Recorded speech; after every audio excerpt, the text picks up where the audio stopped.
Hello, my name is Kitty Goggins, and I'm going to be covering basic project management for Act on Alzheimer's initiative. Before we get started, let me give you a little background on myself. I am certified project manager, and I have been doing various forms of project management for about 25 years. I'm currently a consultant, works in strategic planning services. I have been hired by the Roseville ACT project to serve as their project coordinator, and as I cover today's topic, I will include some examples of things that the Roseville ACT project has used or changed or faced as we go through. Now, project management is a term that's a little scary, but really it's something you do every day.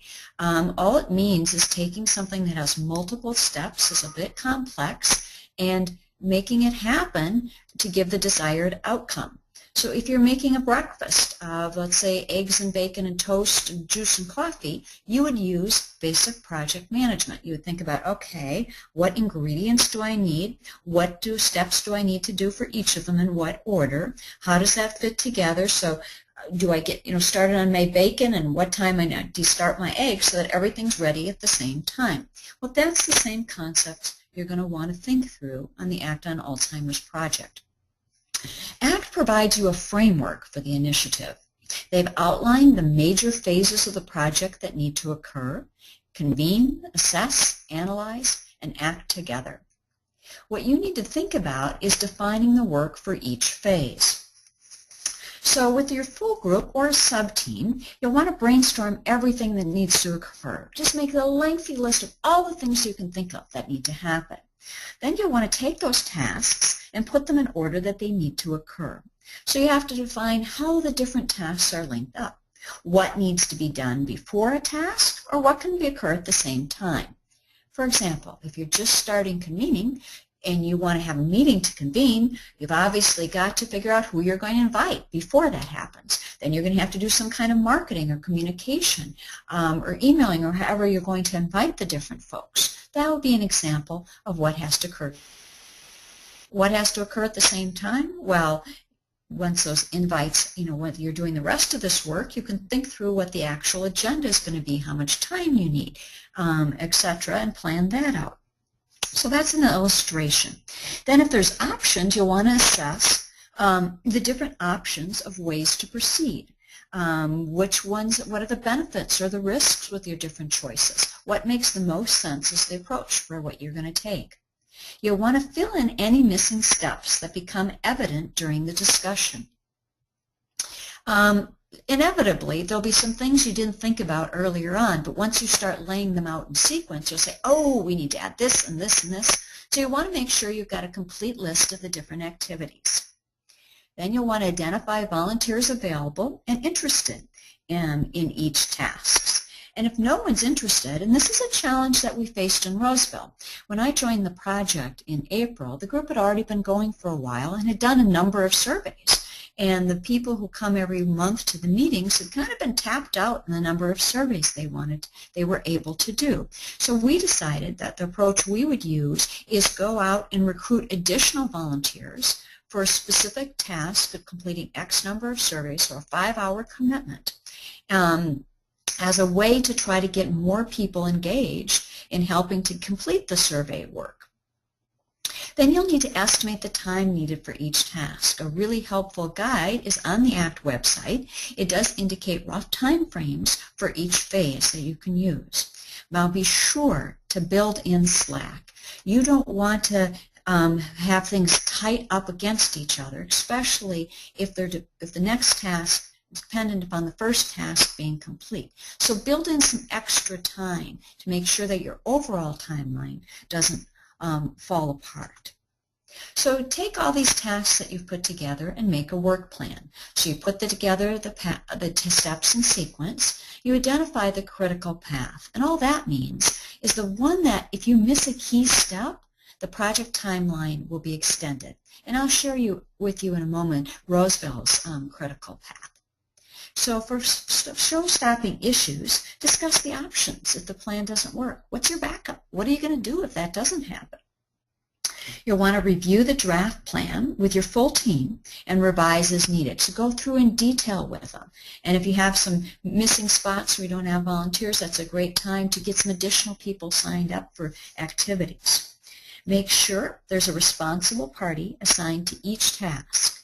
And then make sure you communicate the plan broadly to the team, to the community, so that everybody knows what's going on. So if they're interested in being engaged, they know at what point and what's occurring to partake in. Some helpful hints. Working with volunteers, it's best to divide the work into bite-sized chunks.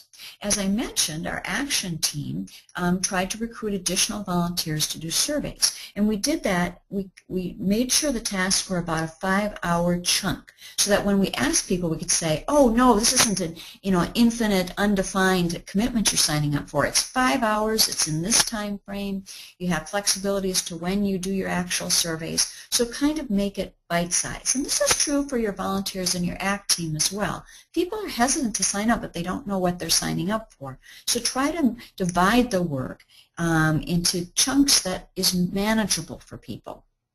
Make sure your people volunteer for the assignments so that motivation isn't concerned. Now that doesn't mean you can't look at somebody and say, are you willing to do this particular task? But allow them an out, so that if they're not willing, you haven't got them signed up. Because with volunteers, if they're not willing, it isn't going to happen. So you want to make sure people are signed up for things that they're committed to. Be sure individuals have the resources and skill to complete their assignment. As I mentioned, we are getting additional volunteers to do the survey, so we needed to build into the plan time to train those volunteers and provide them the necessary knowledge to be able to carry out what they were going to. But another thing you might want to think about is requiring resources. If you need resources, you need to make sure that you don't have. You need to build that into your plan about how you're going to get them. So here's an overview of the Roseville work plan. It shows the major buckets of work. We did choose to track responsible parties separately. So in essence, for each of these major tasks, we sometimes developed an additional plan that broke that task down and also who the responsible party was. But let me show you this overview. If you can't read the words fine enough, the next two slides kind of have the first half and the second half of this plan, so you can see them in a little bit bigger font. But on the far left side of this chart is a timeline. So we started the week of March 31st. So that's kind of mostly April. And so week of is just WO, and then we have all the different weeks down the column. Then the next column over, we put convene. Now you wouldn't necessarily have to have a different column for each of your phases, but for us, we found this a helpful way to think through the different tasks. And we also found that convening is something that occurs throughout the project. It isn't just in the convene phase. So we have our various team meetings for convening. We have our community meeting listed here. Then the next two columns over are the assessment phase. One, the first column shows kind of what the team and completing of their assignments that were made prior to this timeline. And then the second one is around volunteers. And first we have to plan their approach and priorities. We need to develop recommendations on who to survey. We have to finalize whom to survey and recruit volunteers, train those volunteers, and then allocate time for them to administer the survey. Now you'll notice this one has a lot of gray boxes. Those gray boxes are our critical path. So this is our critical path to occur in terms of the volunteers and completing the extra surveys. If you go to the next column on Analyze, you'll see that we also need to have the Analyze the completed team surveys in order to finalize who the volunteers are going to survey. So that's also a gray box. And then there's a variety of additional steps around analyzing. Once all the surveys are administered and completed, then of course we need to analyze all of them, finish that analyze, synthesize what we learned from it, and then review that with the team. Then we move over into the column which is defining actions. So we take all that knowledge that we've now gained, define strengths and opportunities in priority area, have some follow-up in there, then define the potential action items, some more follow-up, refine those priorities, and then you'll see that we back jump the gray box on convene comes up, where we have our community meeting. We use the output for that to finalize our plan and draft our grant request. We send that to the Act on Alzheimer's folks, which is in the following column, and that's gray there as well. Now you'll also see that there's some other things that aren't gray, things that need to occur in our interaction with MAA and ACT, but they aren't on the critical path. So this kind of is an overview of our project. It's our work plan. It's how we manage what needs to occur at what time frame and keep us on track. So when you're using the work plan to manage the project, it's really helpful in a lot of different ways. First off, you can use it to think about what's happening at that point in time, and then checking in with the volunteers who are responsible for those particular activities regularly, and help troubleshoot any problems they encounter to make sure that they can keep on task and in the time frame that's supposed to occur. And you'll want to pay closest attention to the tasks on the critical path, because if those tasks are delayed, the overall project is delayed. Sometimes there's a little bit more slack in some of the other activities. You'll want to make sure each volunteer feels needed and appreciated. While as a project manager, you're certainly managing tasks, you also need to help manage people.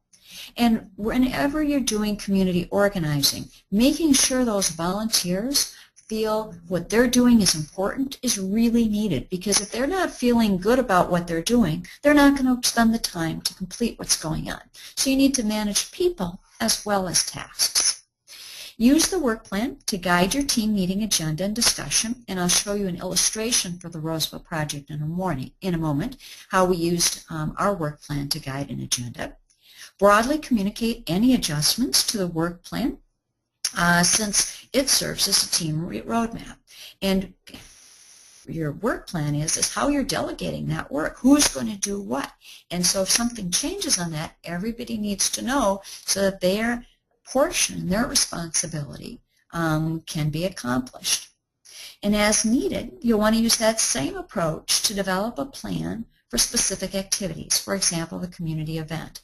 The community event has a lot of moving parts, so we actually developed kind of a mini work plan for that community event. We also did a mini work plan for our volunteers and training the volunteers, because that's another one that required a number of tasks within the task to occur. Here's an example of using the work plan to guide an agenda. This was our agenda for our May meeting, and we have the assignments in the left column, the responsible party in the middle, and then what action we want to occur at our team meeting.